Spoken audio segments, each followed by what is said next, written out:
I'm Carolyn Priester Jones. Welcome back to our ongoing series on God and You. In our last two videos, we discussed the basics of who we are and where we've been. Just to review, we were alive with God before He gave us a body, and we are spirit attached to God right now. And your spirit that's going to continue to be attached to God. One day you're going to give up this earthly body, but we are going to continue right on with God. Now, you've got an enemy here on earth. We all do. His name is Satan. And he believes that his primary enemy is God. But he hates us too. And he would do anything he could to get at our spirit and just rip it apart from God. Now, he's limited in what he can do. His biggest power is being able to persuade us to do what he wants us to do. Now, we've got a spirit, and that's what we call our heart. We've got mind, and we've got emotions, and we call that our soul. And we've got this outer covering that we call our body. Now, when all those line up with God, it's an impenetrable force that Satan can't get through. He just can't get through when everything is lined up and locked together with God. So, of course, his goal is simple: divide and conquer. So, he's going to go after your body, he's going to go after your mind, he is going to try to get your emotions all stirred up where you just can't hear the Spirit. That's what he wants to do. So we learned last time that step one is being still. Now that's hard to do, but that's what God says to do. Be still. And step two was absolutely essential, and that is knowing that he is God. Now, there's a difference in knowing and thinking something might be true or even believing it might be true. Knowing, very definitely important. So that is not the kind of thing like, well, I give up. I guess you can be God today. And it's not the kind of thing like, well, I think you might be the right real deal, but how about show me a few more signs and wonders so I can be sure? And it's not the kind of thing like, yeah, I believe you're God, but I'm not sure you're here to help me. There have been those times in the past when I felt like you really were not there for me. So how am I going to know that you'll come through this time? And it's not the same as, okay, I believe you're God. Come with me. God is looking for people who not just believe, but they know that he's God. And they know that he always has been, he is right now, and he forever will be God. God with us, eternally, absolutely, eternally connected. And God's looking for people who understand that he's in charge and he has the plan. Now, Joshua says, the Lord will fight for you. You need only be still. So when you trust God to be in charge, you're going to discover that he's got a big sword. Now, it doesn't look like any sword that you've ever seen, probably, because it's a spiritual sword. Now, why a spiritual sword? Because this is a spiritual battle. Even when Satan attacks your body, the main battle is carried out at a spiritual level. Paul described it this way.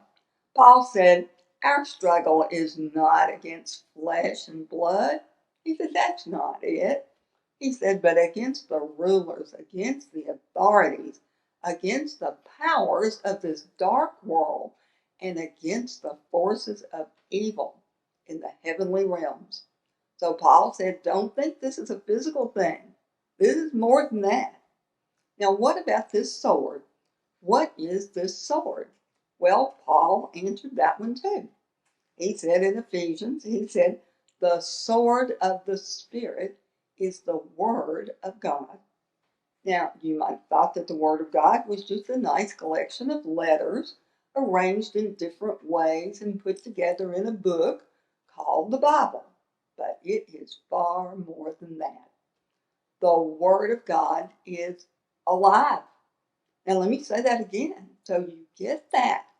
Imagine this, because it's true. The Word of God is alive.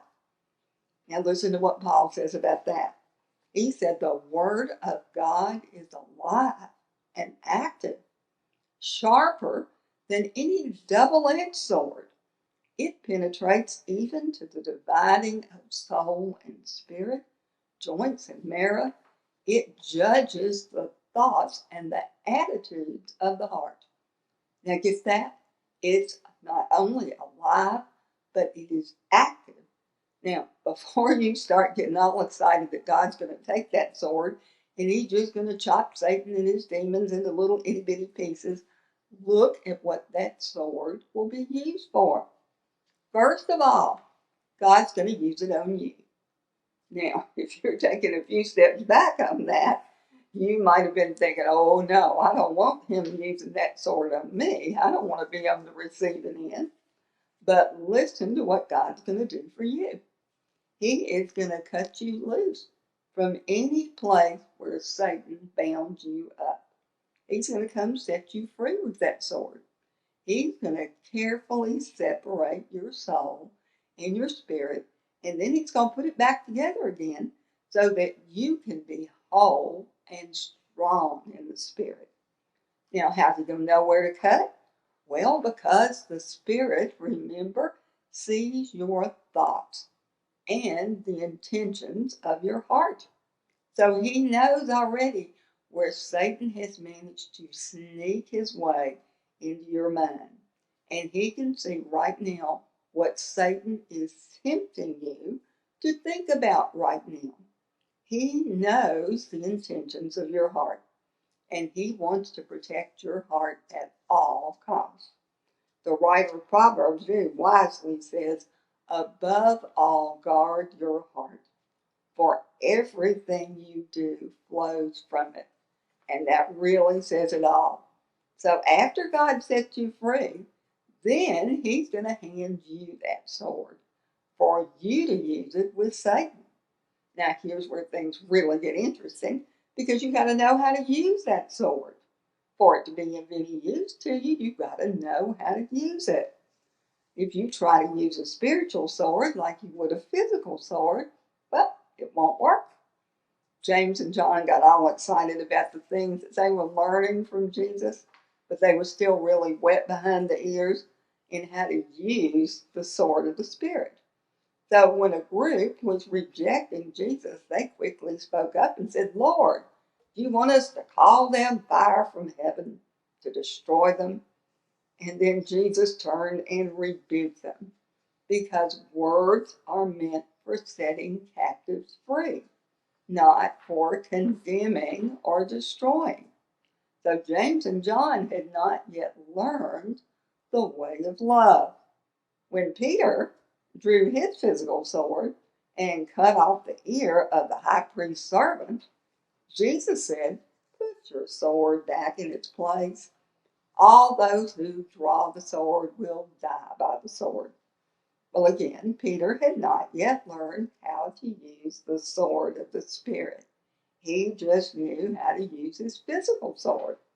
And that was the sword of violence. It wasn't the sword of love. Now, the next time we get together, we're going to learn more about how to use the sword of the Spirit in love. Remember, the sword of the Spirit is the Word of God. So we're going to start with the sharpest part of that sword, and that is God's name. Do you know God's name? Do you know what God's name is? Well, come along next time, and we are going to learn the secrets of the sword. I'm Carolyn Priester Jones, and I'm looking forward to seeing you right back here on this channel next time.